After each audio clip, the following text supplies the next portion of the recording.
इस्लाम की बुनियाद 5 चीज़ों पर है और उन 5 चीज़ों में से एक चीज़ है ज़कात।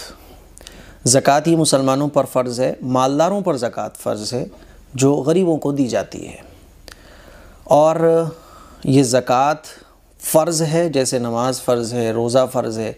इसी तरह से जो लोग साहिब निसाब हैं, साहिब निसाब जब मैं कहूँगा तो आप लोग समझ जाएं कि साहिब निसाब यानी वो लोग जो शरीयत की नज़र में मालदार हैं, हमारी नज़र में नहीं, क्योंकि हम तो हमेशा अपने से ऊपर वाले को देखते हैं। 1 मंजिल वाला है तो वो 2 मंजिल वाले को देख रहा है, 2 मंजिल वाला है तो वो 3 मंजिल वाले को देख रहा है, किसी के पास 1 मकान है वो तो 2 मकान वाले को देख रहा है, साइकिल वाला गाड़ी वाले को देख रहा है, बाइक वाला कार वाले को देख रहा है, कार वाला मर्सिडीज़ वाले को देख रहा है।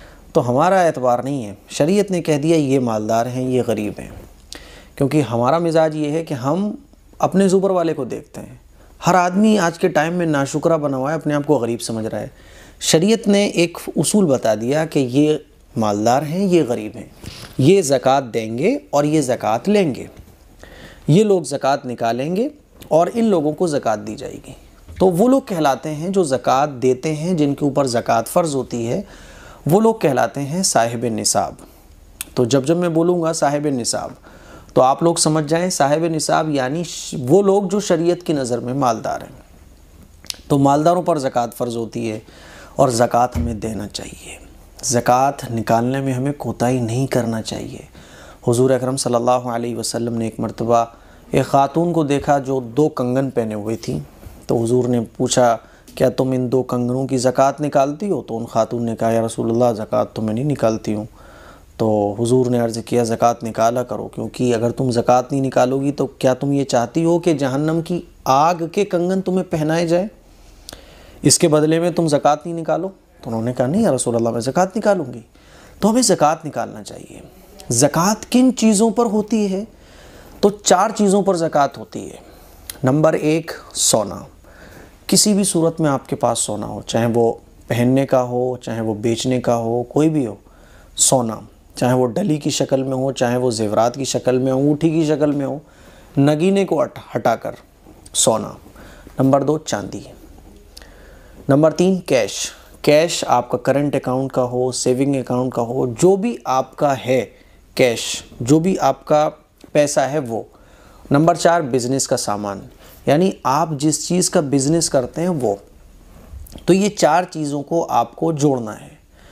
4 चीज़ों को जोड़ने के बाद अगर इसका अमाउंट इतना बनता है जिससे आप 52.5 तोला चांदी ख़रीद सकते हैं। 52.5 तोला चांदी हमारे इंडिया में 37,000 रुपये की आ रही है, 37 या 38,000 रुपये की, थोड़ा बहुत आगे पीछे होगा, आप देख लें। तो जिसके पास इतना अमाउंट है जिससे वो 52.5 तोला चांदी ख़रीद सकता है, कर्ज़ा हटाकर, ठीक है ना, आपके ऊपर जितना कर्ज़ा है वो सारा कर्ज़ा माइनस करने के बाद सोना, चांदी, कैश और बिज़नेस का सामान, ये 4 चीज़ें आप जोड़ेंगे। इन 4 ही चीज़ों पर ज़कात होती है। तो इन 4 चीज़ों को जोड़ने के बाद टोटल अमाउंट कितना बन रहा है? मिसाल के तौर पे आपने सोना जोड़ा, चांदी जोड़ी, कैश जोड़ा और बिज़नेस का सामान जोड़ा।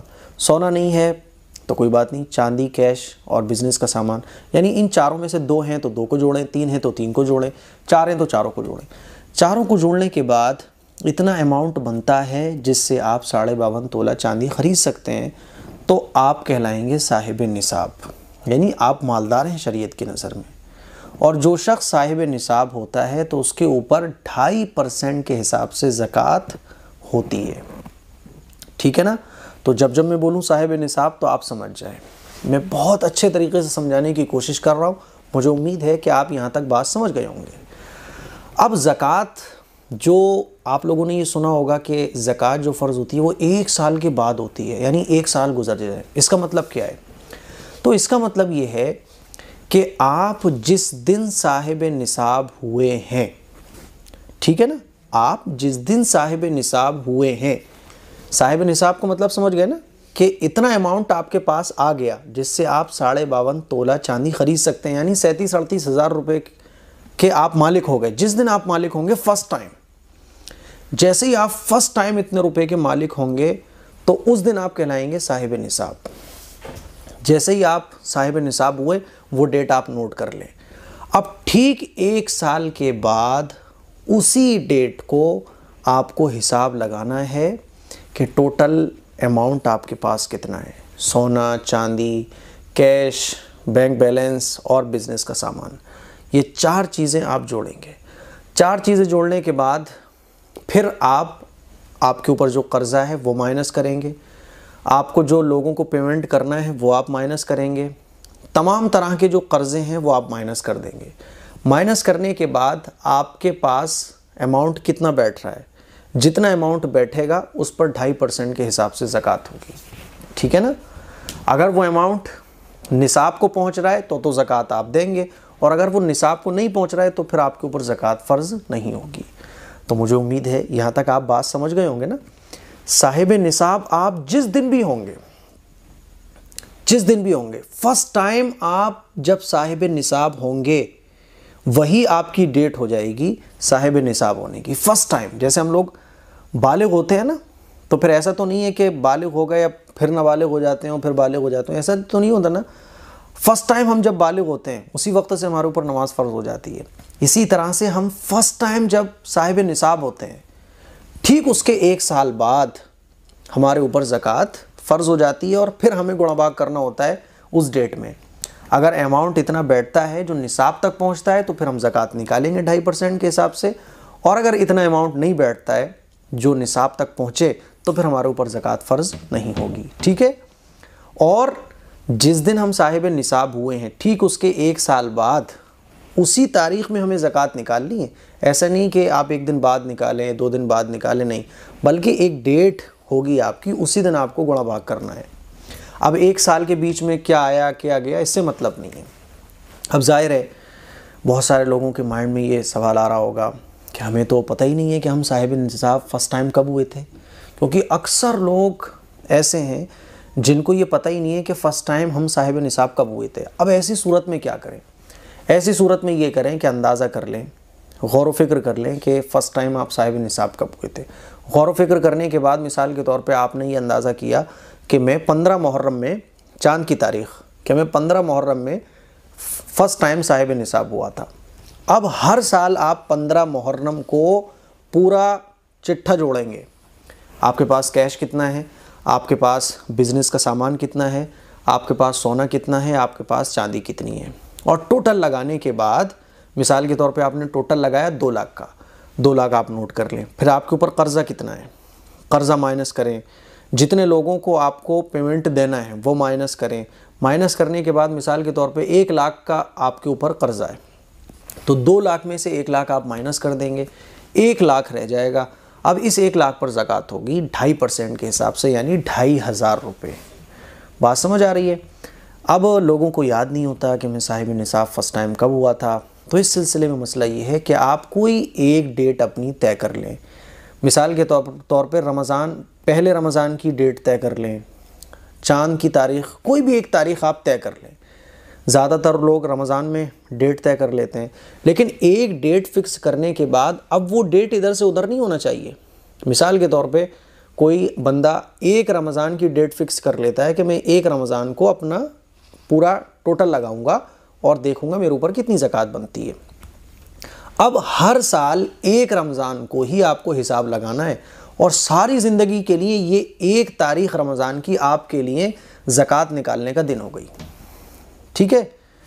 मिसाल के तौर पे 1 रमज़ान आया, आप डायरी लेके बैठ जाएं, कितना है कैश, कितना है गोल्ड, कितना है चांदी, कितनी है, और बिज़नेस का सामान कितना है। बिज़नेस का सामान मिसाल के तौर पे आप कारोबार करते हैं, बुक स्टोर है आपका, तो जितनी बुक्स आपकी दुकान में हैं वो सारा टोटल लगाएं। कैश कितना है आपके पास वो टोटल लगाएं, चांदी कितनी है वो टोटल लगाएं, सोना कितना है वो टोटल लगाएं। टोटल लगाने के बाद निकला 2 लाख, तो 2 लाख नोट कर लें। अब आपको देना कितना है, व्यापारी को कितना देना है, लेबर को कितना देना है, दुकान का किराया कितना देना है, बिजली का बिल कितना देना है, जितना भी आपको देना है, जो आपके ऊपर कर्ज़ा है वो आप टोटल लगा लें। 2 लाख आपके पास है और 1 लाख आपके ऊपर कर्ज़ा है, तो 2 लाख में से 1 लाख माइनस कर देंगे, बचा 1 लाख। अब इस 1 लाख पर ज़कात होगी, तो आप डायरी में नोट कर लें 1 लाख पर मेरी ज़कात 2,500 रुपये मुझे ज़कात के देना है। अब डायरी में नोट कर लें। अब ये 2500 आप 1 महीने के बाद दो, 2 महीने के बाद दो, जब आपको आसानी हो जब दो, लेकिन चांद की जो डेट है आपका ज़कात का गुणा भाग करने की, वो डेट में आप गुणा भाग करके अलग कर दो ज़कात की रकम के, इतनी रकम मुझे ज़कात की देनी है। बात समझ आ रही है? तो मुझे उम्मीद है आपको समझ आ गया होगा। अब एक चांद की तारीख में आप गुणा भाग करते हैं ज़कात का, तो ये दो नहीं होना चाहिए। अब इस पूरे साल में, ये जो पूरा साल पिछला गया है, इसमें कितना खर्च हुआ, कितना आया, कितना गया, इसका एतबार नहीं है। वो जितना आ रहा है, लाखों करोड़ों आपका आया गया, इससे मतलब नहीं है। लेकिन जो दिन आपका ज़कात का हिसाब लगाने का है, उस दिन में आपके पास कितना है, ये है ज़रूरी। उस दिन जो आपके पास है उस पर ज़कात होगी। अगले दिन आपके पास 1 करोड़ आ जाए, उसका कोई एतबार नहीं है। जो आपका, जैसे असर की नमाज़ पढ़ने का वक्त होता है ना, तो असर के वक्त में हम असर की नमाज़ पढ़ते हैं, मगरिब के वक्त में मगरिब की नमाज़ पढ़ते हैं। ऐसे ही ज़कात का हिसाब लगाने की जो भी आप एक डेट तय कर लें, पता नहीं होता ज़्यादातर लोगों को, जैसे मैंने कहा, उसी डेट में आप ज़कात का हिसाब लगाकर ज़कात की रकम अलग लिख दें। अब वो आप अपनी सहूलत के एतबार से जब चाहें गरीब को दे सकते हैं। ठीक है, मुझे उम्मीद है बात समझ आ गई होगी। अच्छा, जिस दिन आप ज़कात का हिसाब लगा रहे हैं, उस दिन आपने ज़कात का हिसाब लगाया, लेकिन आपके पास कर्ज़ा माइनस करने के बाद आपके पास जो टोटल अमाउंट बन रहा है वो निसाब तक नहीं पहुंच रहा है, तो फिर आपके ऊपर ज़कात फ़र्ज़ होगी नहीं। फिर उस साल आपके ऊपर ज़कात है ही नहीं है। मिसाल के तौर पे 1 तारीख़ को आप ज़कात का हिसाब लगाने बैठते हैं और 2 लाख का आपके पास सोना, चांदी, कैश और बिज़नेस का सामान टोटल मिला के 2 लाख हो रहा है, लेकिन 3 लाख का आपके ऊपर कर्ज़ा है। तो 3 लाख अगर 2 लाख निकाल देंगे आप, तो 1 लाख का आपके ऊपर और कर्ज़ा हुआ, तो फिर आपके ऊपर ज़कात नहीं होगी। ठीक है ना? लेकिन हर साल उसी डेट में आपको ज़कात का हिसाब लगाना है। ज़कात देने के लायक हैं आप, यानी ज़कात अगर आपके ऊपर फ़र्ज़ हो रही है तो ज़कात निकाल दो, नहीं है तो लिख दो कि भाई इस साल मेरे ऊपर कोई ज़कात थी नहीं। ये तरीक़ा है ज़कात निकालने का। बिज़नेस का सामान, तिजारत का सामान, देखिए आप किस चीज़ की तिजारत करते हैं। अगर आप कॉपी किताबों की तिजारत करते हैं तो आपकी दुकान में जितना भी माल भर रहा है, तो उसकी जो मार्केट की रेट है, यानी जिस कीमत पे वो आप बेचोगे, उसका एतबार होगा। अब जो बेचने का सामान नहीं है, यानी जो तिजारत के मकसद से, बिज़नेस के मकसद से हमने सामान नहीं ख़रीदा है, उस पे ज़कात नहीं है।